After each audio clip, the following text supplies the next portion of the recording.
এই ধরনের ট্রেন্ডিং ইফেক্টগুলো কিভাবে করা হয় মোবাইলের মাধ্যমে তা আজকে করে দেখাবো, এন্ড ইটস ভেরি ইজি। তবে তার আগে ভিডিওটি যাতে হারিয়ে না যায় সেভ করে রাখুন আর প্লিজ চ্যানেলটিকে সাবস্ক্রাইব করে রাখুন। প্রথমে একটি ব্ল্যাক ব্যাকগ্রাউন্ড নিয়ে সেখানে ইচ্ছে মতো একটি টেক্সট লিখুন।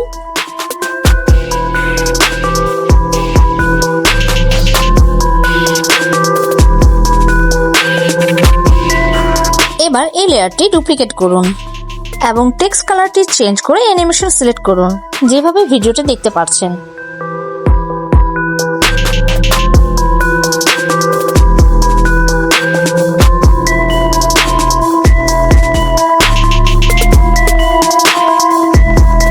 এন্ড ডান এবং এক্সপোর্ট করে ফেলুন।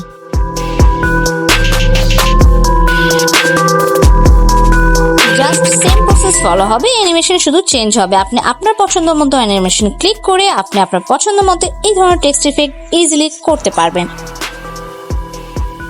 তাহলে আর দেরি কেন, তাড়াতাড়ি ফোনটা হাতে নিয়ে আপনার পছন্দ মতো ইফেক্ট তৈরি করে ফেলুন খুব সহজেই।